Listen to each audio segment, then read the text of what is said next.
Okay. So let's do the very basics. And I don't want to spend a lot of time on the basics because, listeners can find your stuff online. We want to cut to the advanced stuff. But what is flow? You said optimal state of peak performance. Is it a Yeah, let me give you a slightly more workable definition for your listeners. Sorry to interrupt you.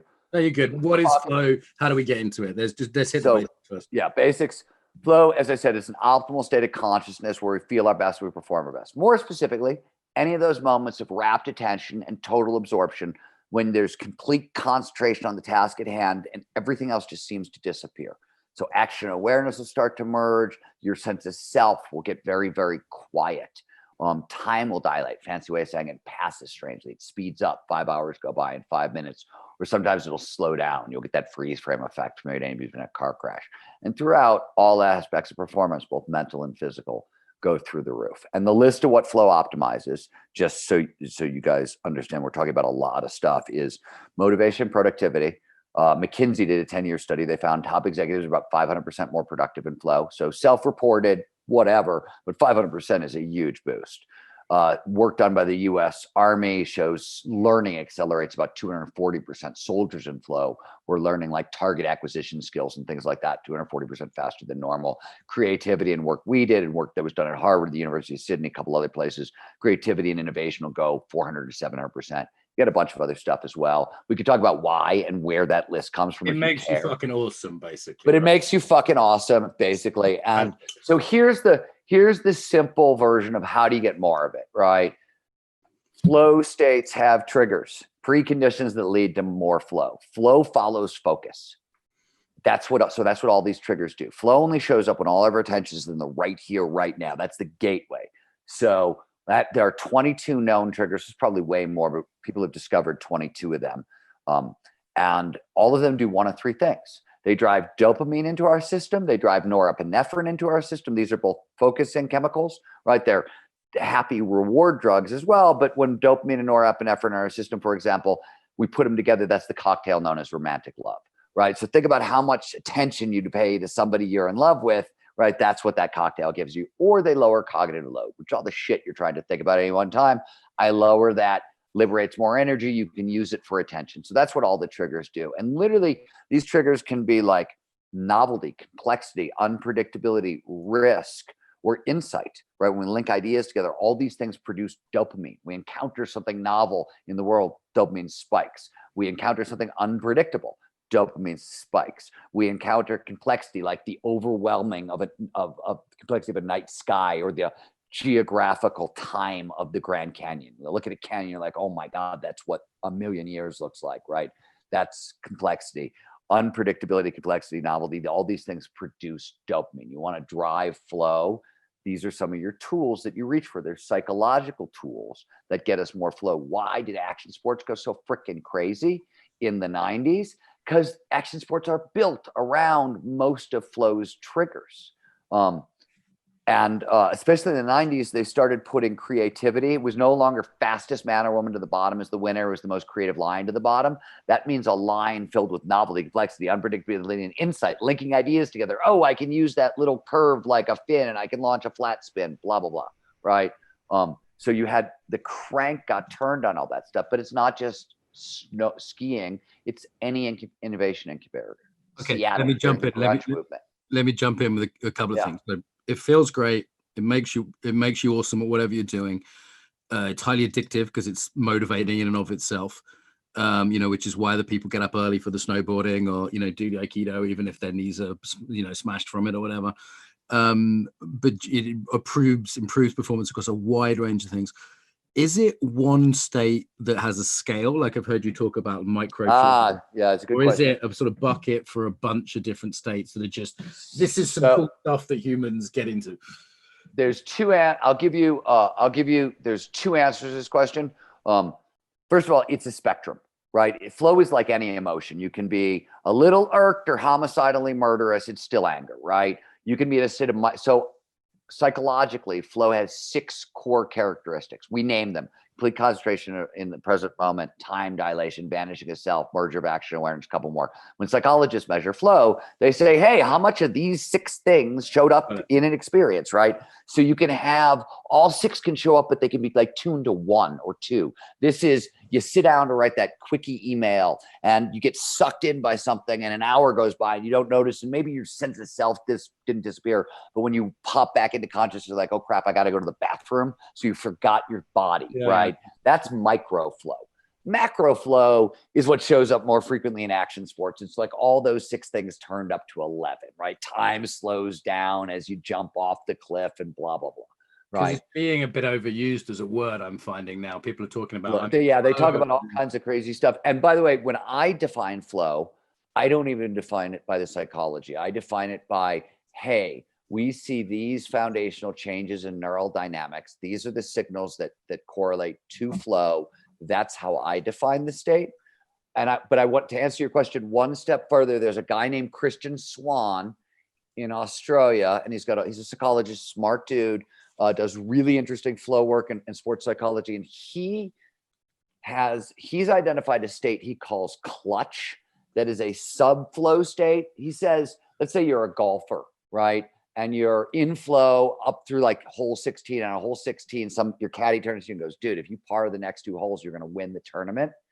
He says that that is a second state where you turn your goals up and it's a little more conscious than flow. Flow is almost a very unconscious state, right? Everything's automatized.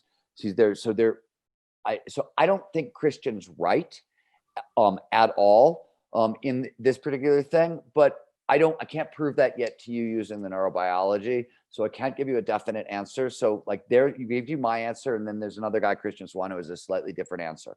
And a key piece that I've got again and again from your work, which has been really helpful for me personally in my work, is this idea of the balance between challenge and capability. So for example, I've done a lot of martial arts. So if I was kind of in a sparring situation, I'd have enough skill and enough challenge. If it got bored, if the sparring partner was not experienced enough, it would be too easy. I wouldn't get that state of flow.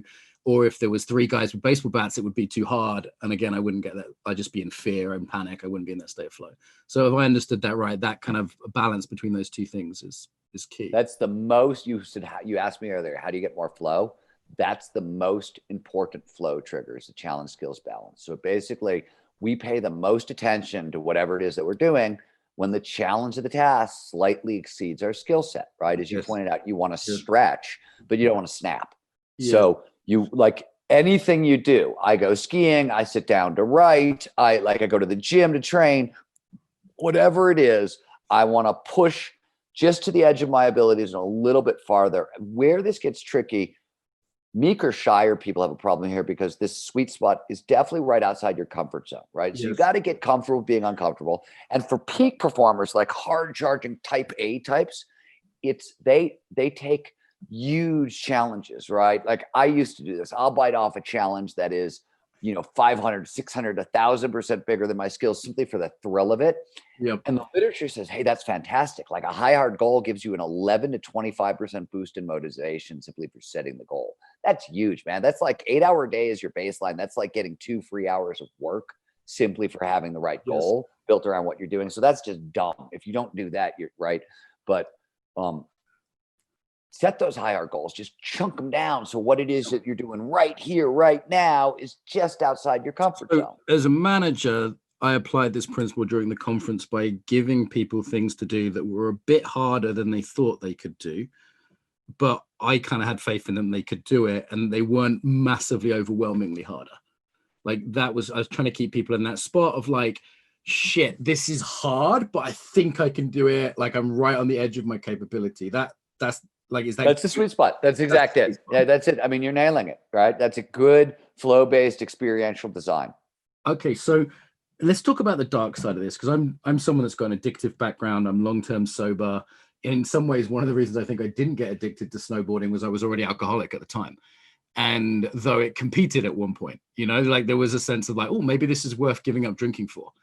And I also saw people that were utterly addicted to the rush of snowboarding and martial arts, to the point where they got divorced, they wreck their bodies physically, they push themselves. No other area of life meant anything to them.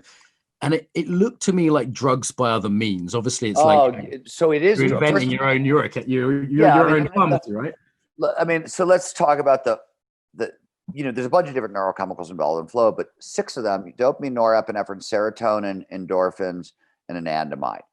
Those are the big neurochemicals that flow. So each of these are internal chemicals, right? They're reward chemicals. The brain uses them to reward behavior that helps us survive. So we'll do the thing and do it again.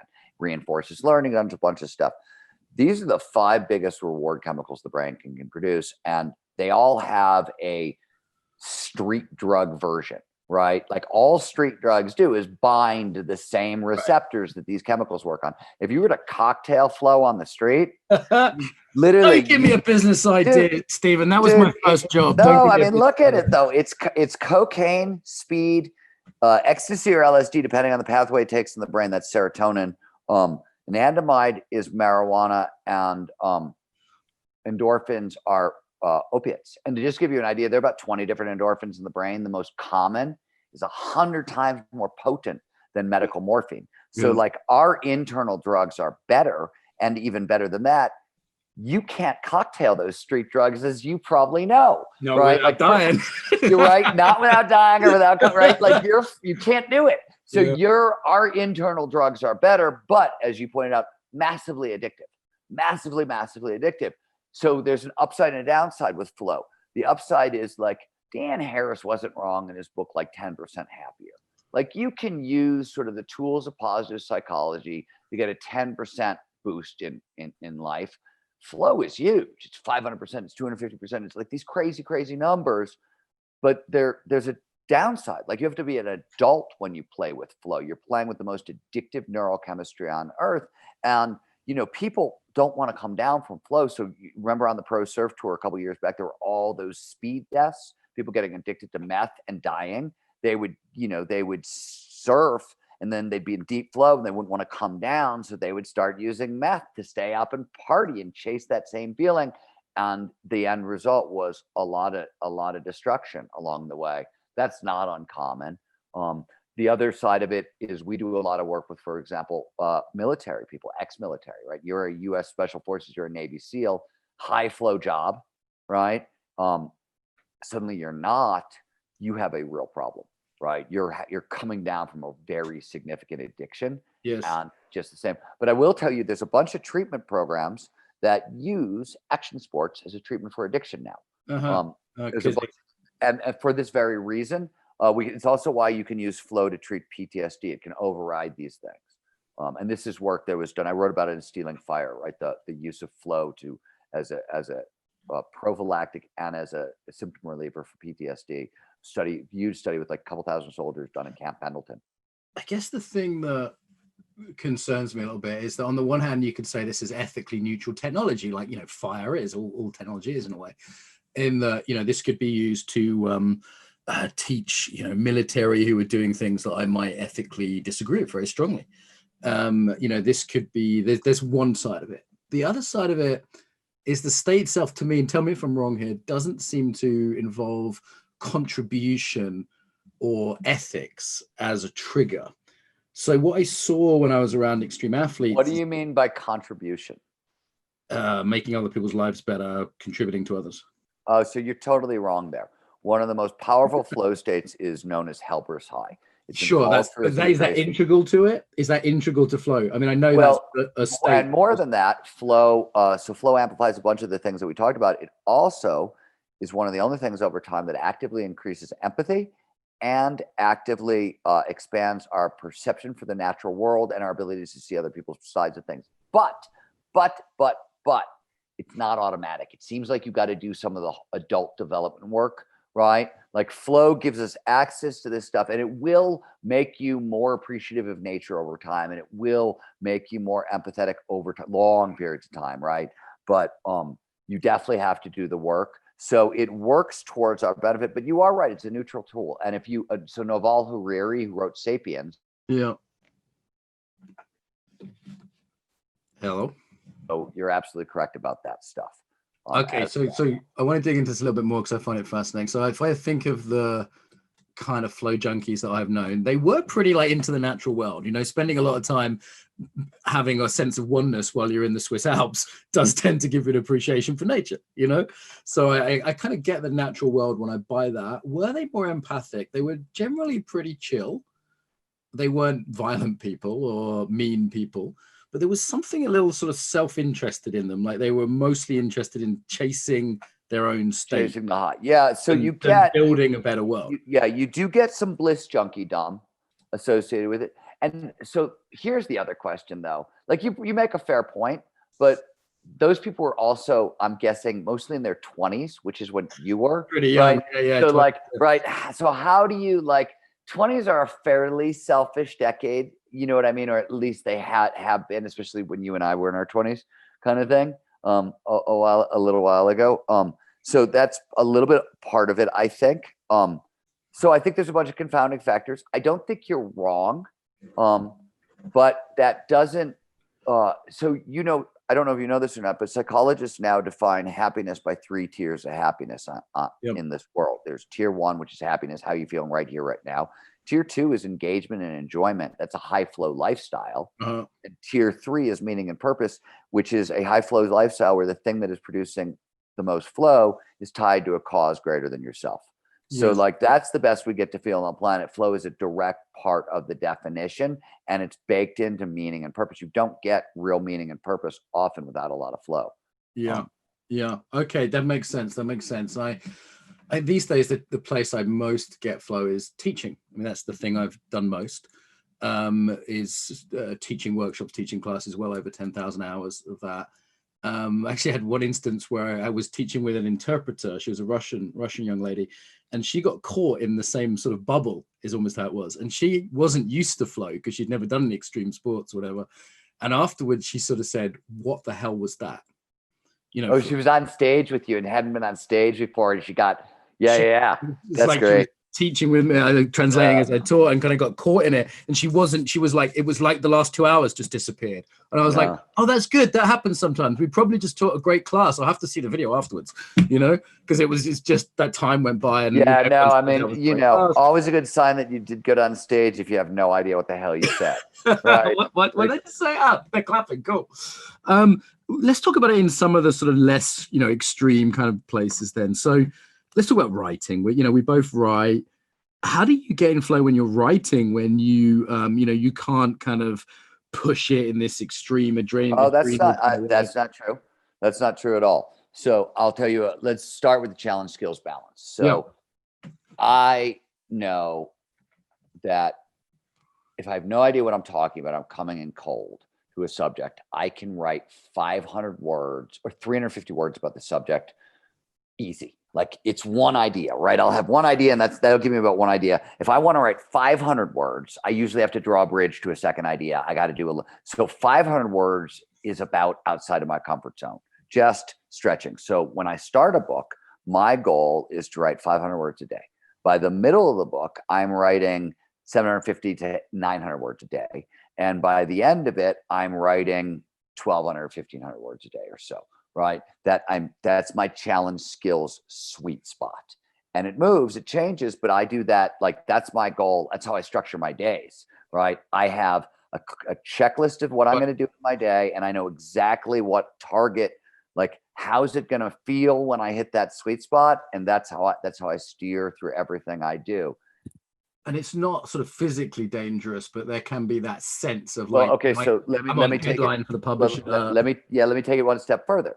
Insight, the linking of ideas together is a flow trigger. So what I always do is I start my writing session by editing what I wrote the day before. Why? Because editing, when you have insights along the way with editing, it's usually a pattern recognition. Oh, this isn't the right word here, but if I drop this word in the rhythm of the sentence, that's all pattern recognition. That's all dopamine every time you recognize one of those things. So you get a bunch of dopamine hits in a row, you're really starting to drive towards flow. So I start my writing session. I edit first because the experience of insight is likely to drive me closer to flow. And so then when I get to the blank page, I'm a little closer to the zone. My brain is working a little bit better. And then when I'm approaching the blank page, I know 500 words, right? Edit what I did yesterday in 500 words. That's like, I have a 4-hour writing session every morning. That's how I start every one of my days. And that's exactly how I style it out. And it's specifically built. And by the middle of the book, in those 4 hours, I do 750, words. Same thing. And it's totally dialed. Now, everybody's talent skills sweet spot is going to be different, right? And it could change for different projects, right? When I'm writing neuroscience papers for science journals, I'm sure as hell not writing 750 words a day, right? I'm writing like 4 sentences if I'm lucky sometimes, but So you think it's sort of any job you can, you don't have to be a snowboarder, any job. You have to remember that one of the most common incidences of flow on the planet is group flow, interpersonal flow, 2 people talking between middle managers at work. Right. I mean, you got to think about, they deal with money. So there's risk, right? They solve unpredictable, novel problems for big companies that are complex, right? They need insight to do it. And there's group flow, and there's a bunch of group flow triggers that they usually use if they're good communicators, right? So this is really common. So one of the things that people don't realize is we spend way more time in microflow than we know, but most people, like that woman you talk about, they don't know what flow is. They haven't really learned to identify it. So they don't realize they're in microflow, and they don't realize they could turn up the volume in specific ways, introduce more triggers, and move it towards macro flow. Right. And, as I said, we train about 1,000 people a month. And I will say 80% of them fall into one of 2 categories. They're either a C-suite executive, usually burned out, usually a peak performer who started to get burned out, or they're usually powerhouse women in their 40s and 50s who have raised a family, and now they're going to get back to the thing that they really wanted to do, and they want to kill it. Those are the 2 groups of people we tend to spend the most time with. And neither of them tend to be action sport athletes as a general rule. So your advice, you're talking to them about this kind of, challenge, and you're talking to them about how to structure their day. You're talking to them about how to work together to get this group flow. What kind of stuff are you training? Well, I mean, so The Art of the Impossible, the book that I have coming out in January, is literally everything I've learned, 30 years of peak performance, studying peak performance, those moments when the impossible became possible, turned into an actionable how-to. And it starts with, if you follow the biology to peak performance, and I'll do this colloquially because it's easier to understand, it starts with motivation. And when I say motivation, I'm actually talking about motivation and grit, right? Motivation is the energy to get in the game, and grit is what sort of keeps you there when the energy runs out. And then you need learning, because that's what allows you to continue to play, right? If you're pushing the challenge skills balance, you got to use your skills to the utmost every day. So you have to keep learning along the way. And then you need creativity, creative problem solving, creative decision making, et cetera, all the creativity skills, because that's how you steer. And then you need flow to turbo boost the entire equation. So what do we train people in? That's the stack. And it always starts with motivation. We start training, you can't even get into the peak performance game if you don't have an external locus of control or a growth mindset. So that's where we start. That's what the biology says. Then once you layer those 2 things, what the biology says, start with intrinsic motivation. Start with curiosity, turn that into passion, turn passion into purpose. Once you have purpose, you need autonomy, the freedom to pursue your passion. You need mastery, the skills to pursue your passion. And once you've got all that, you layer goals in, because that's how you know where you're going. And once you've got all that, you're starting to produce more flow, which is great, because then you want to start training grit. Right. You shouldn't start training grit until the thing that you're doing is producing more flow, because nobody wants to do the hard work for grit until you're getting the happy juice of flow. But flow is how you train, and so forth. There's a fixed set of skills, and that's what we're training. So 0 to Dangerous gives you sort of basic intrinsic motivation, goal setting, and how to use the flow triggers. And there's a flow cycle. So there's a map to the process, blah, blah, those kinds of things. That's what we're doing at the front end of it. Goes from there. It's great to break this down, because often people say, hey Mark, how do you get so much done? And I don't really think it's time management. I think it's something more like, I love what I do, I'm passionate about it, I'm fully engaged in it. Your biology is working for you. That's what it is. Life is freaking hard, right? That's the whole point. Life is so hard, and it's hard for everyone. Trust me, I have met everybody you could possibly meet in the world at all levels, and I probably lived at all of those levels also. And it's hard for everyone everywhere, foundationally. So anything you can do that makes it easier pushes you towards peak performance. Meaning, if you can get your if curiosity, passion, purpose, autonomy, mastery, your big 5 intrinsic motivators are all pointed in the same direction, what do you get from your motivators? Focus for free. You don't have to think about how much time, energy you waste trying to pay attention to something that you're not into, right? It's fucking hard, too hard, especially to do day after day after day, because life is hard. So if life is hard and you got to like use all this energy to pay attention to shit that sucks, you're not going to be able to pull it off. You can't do it. So you got to dial all that stuff in, point it in the same direction. And then you start getting focus for free, energy for free. And, that's how you get going farther, faster. Focus for free really resonates with me. I'm fairly ADHD, so is my niece. And what I notice is we can both be really focused on stuff we enjoy. And I wonder if that pushes ADHD people towards flow, because it's just like, for me to do something I have to deliberately spend energy focusing on is just fucking hard work. And the same for my niece, the same for other people I know with ADHD. So I wonder if there's any connection there. Does it push people with ADHD, people sort of push towards more flow? Yeah. Activity? So I'm probably a little ADHD and a bunch of other, acronyms, shall we say. But we did some work. Why am I going to blank his name? Oh my God.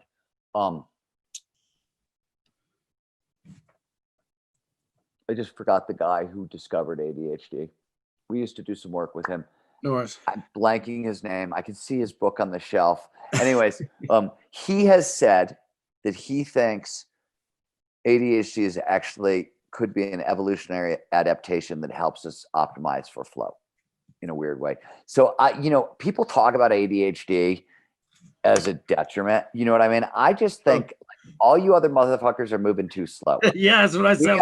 We are so tired of waiting for you guys to catch up, right? Like that's my. I love this interview because it's my speed. I love this interview.